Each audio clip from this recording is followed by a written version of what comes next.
In the autumn of 1887, Clara Vance needed to disappear. She did not want a husband. She did not want a grand romance. She wanted a place on the map so remote, so utterly disconnected from the polite, vicious high society of Philadelphia, that the men looking for her would never find her. Clara was a fugitive. Her crime was not theft or murder. Her crime was disobedience. She was the daughter of a wealthy, ruthless industrialist who viewed his children as assets to be traded. When Clara refused to marry a cruel older business rival, her father did what men of power often did to rebellious women in the 19th century. He had her quietly committed to a private asylum for hysteria. She spent 6 months in a locked room. She learned the exact weight of leather restraints. She learned the terrifying, crushing power of a world where your voice means absolutely nothing. Clara escaped. She bribed a night nurse with a diamond hairpin, walked out into the freezing rain, and never looked back. She needed a hiding place. So she opened a newspaper, found a matrimonial agency, and lied. She wrote a letter claiming she was a young widow, possessing a quiet disposition, looking for a secluded life. She packed a single leather trunk, boarded the Union Pacific, and prepared to marry a complete stranger. She expected a quiet, desperate farmer. She expected a man who would simply ignore her as long as the floors were swept. She found Elias Thorne. Elias lived in the Wyoming Territory, in a valley so isolated that the snow trapped you inside for 5 months of the year. Elias did not want a wife. He wanted a ghost. 2 years earlier, Elias had a different life. He had a wife he deeply loved, a thriving homestead, and a house filled with noise. Then came the brutal winter of 1885. The fever took his wife in 3 days. The ground was so frozen, he had to use a pickaxe to dig her grave, while his 2 young children, 7-year-old Samuel and 5-year-old Lily, stood in the doorway and watched the earth swallow their mother. Grief does strange things to the human mind. For Elias, grief turned him into stone. For the children, it did something worse. They stopped speaking, not a whisper, not a cry,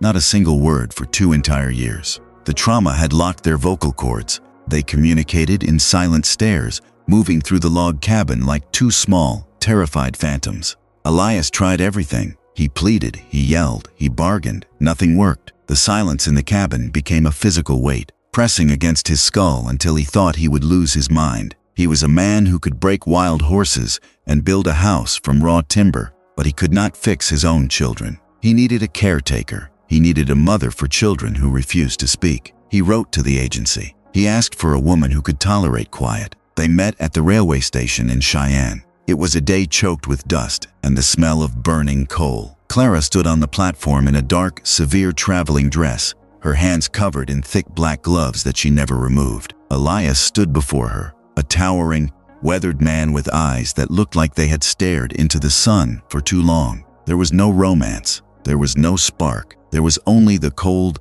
mathematical calculation of 2 drowning people grabbing the same piece of driftwood. They exchanged less than 50 words before getting into the wagon. The journey to the homestead took 3 days. It was a journey into the abyss. Clara sat on the wooden bench, her heart pounding against her ribs, scanning the horizon for riders, terrified her father's men were behind them. Elias drove the horses, his jaw locked, his mind 1,000 miles away, and in the back of the wagon, huddled under a heavy buffalo robe, were the children. Clara turned around and offered them a piece of hard candy. She gave them a warm, practiced smile. "Hello, I am Clara. We are going to be great friends." The children stared at her. Their eyes were completely blank. They did not take the candy. They did not blink. They simply looked right through her, as if she were made of glass. Clara felt a cold chill run down her spine. She had escaped a madhouse, only to voluntarily lock herself inside another. When they arrived at the cabin, the reality of the situation crushed her. The house was meticulously clean, but it was dead. There were no toys on the floor. There were no drawings on the walls. It was a museum dedicated to a woman who was no longer there.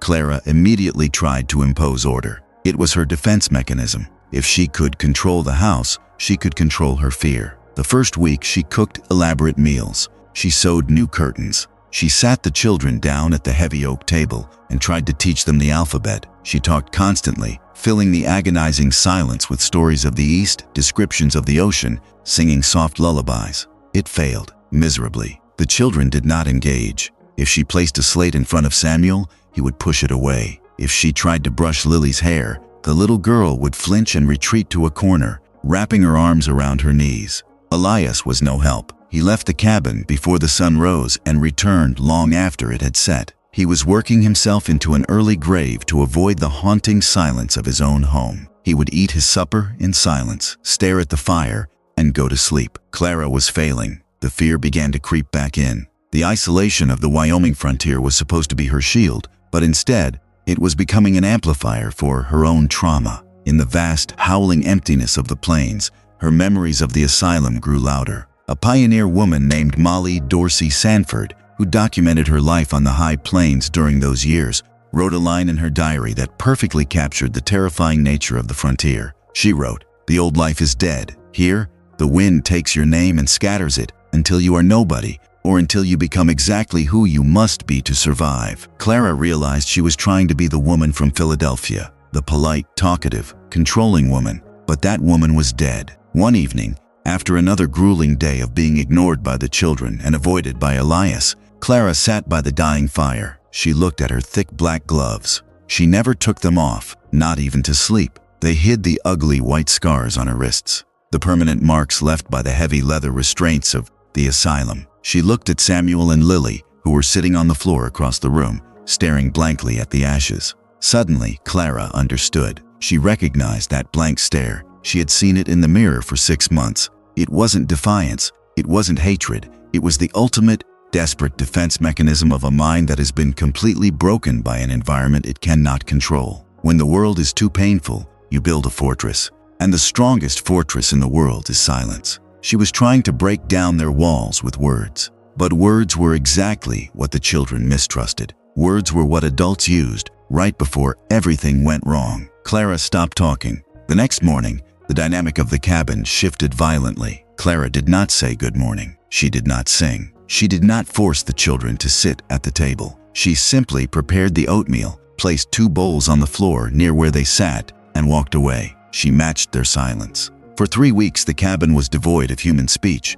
Elias noticed the change. He looked at Clara with a mixture of confusion and relief, assuming she had simply given up. She had not. She was negotiating. Clara began to communicate in the only language the children could currently process: action. When she noticed Samuel staring at a red-tailed hawk circling outside the window, she didn't point and say its name. Later that night, while Elias was asleep, she took a piece of firewood and a small knife. Her hands were clumsy, but she stayed awake until dawn, whittling the wood into the rough, jagged shape of a hawk. The next morning, she didn't hand it to him. She just left it on his pillow. She watched from the kitchen. Samuel woke up. He saw the wooden bird. He didn't smile, but his small hands grabbed it, and he held it tightly against his chest all day. It was a crack in the armor. The turning point came in December. It was the kind of winter that the pioneers feared above all else. The sky turned the color of bruised iron, and a blizzard descended upon the valley that dropped the temperature to 30 below zero. The wind screamed against the log walls,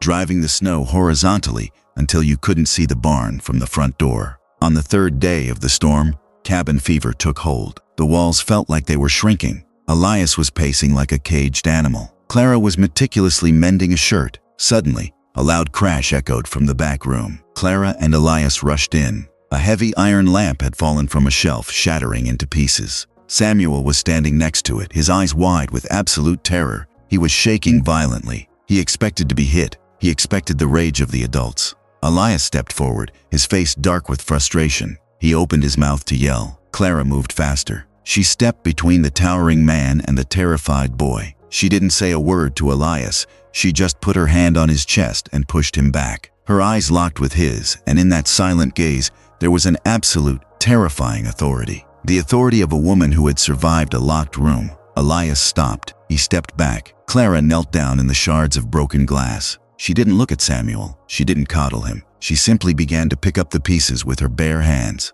In her rush to protect the boy, Clara had forgotten her gloves. As she reached for a large piece of jagged glass, her sleeve rode up. The firelight illuminated her wrists. The scars were stark, thick, and undeniable. Symmetrical rings of white dead tissue where leather straps had bitten deep into the flesh, tearing the skin over and over again. They were the scars of a prisoner, the scars of someone who had fought desperately and lost. Elias saw them. He froze. He looked at the scars, then looked at the refined, educated woman who had claimed to be a quiet widow from the East. His mind raced. What had she done? Who had done this to her? Was she a criminal? Was she mad? But he didn't look at her with disgust. He looked at her with a profound, shattering realization. He had thought he was the only one in this cabin who was broken. He had thought she was a naive city woman playing house in the wilderness. He realized now that she was a survivor of a war he knew nothing about. Clara felt his eyes on her wrists. She froze.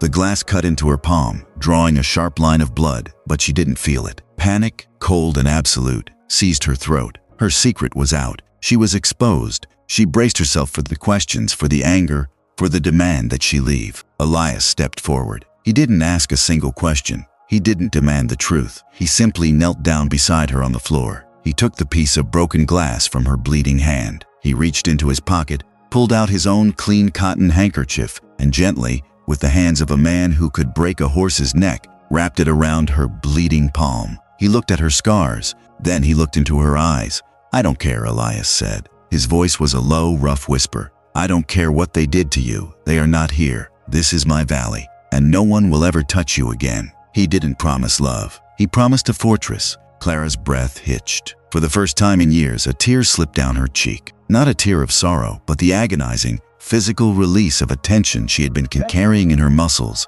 since the day she escaped the asylum. They sat there on the floor, surrounded by broken glass, two fractured people recognizing the same shattered reflection in each other. And then, a sound broke the silence. It was a small, raspy sound, a sound that not been heard in that cabin for 2 years.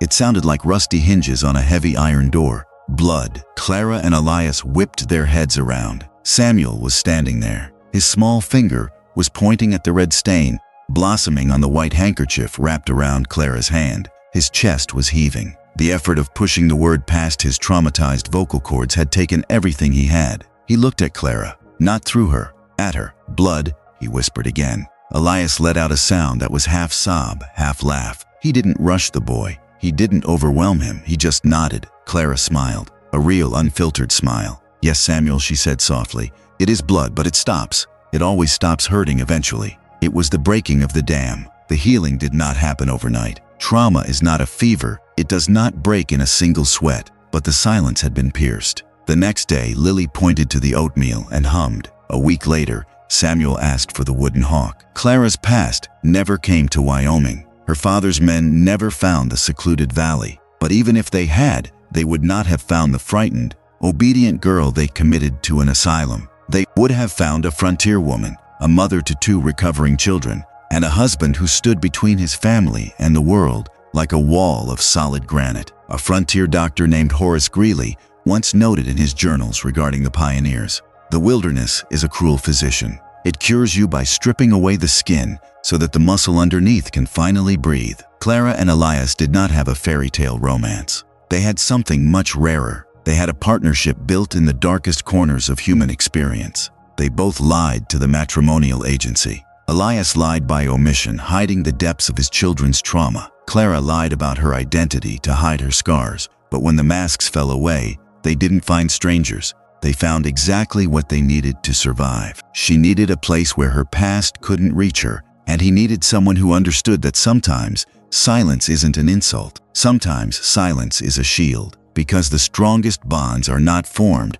when 2 perfect people meet. The strongest bonds are forged when 2 broken people decide to build a sanctuary out of each other's shattered pieces. If this story resonated with you, I want you to think about the people in your own life. Have you ever had a moment where you understood someone not by what they said, but by what they didn't say? What was the exact moment you realized Elias wasn't going to reject Clara for her scars? Leave a comment down below and share your thoughts. Sometimes the most important conversations happen in the comments. Let's talk about it.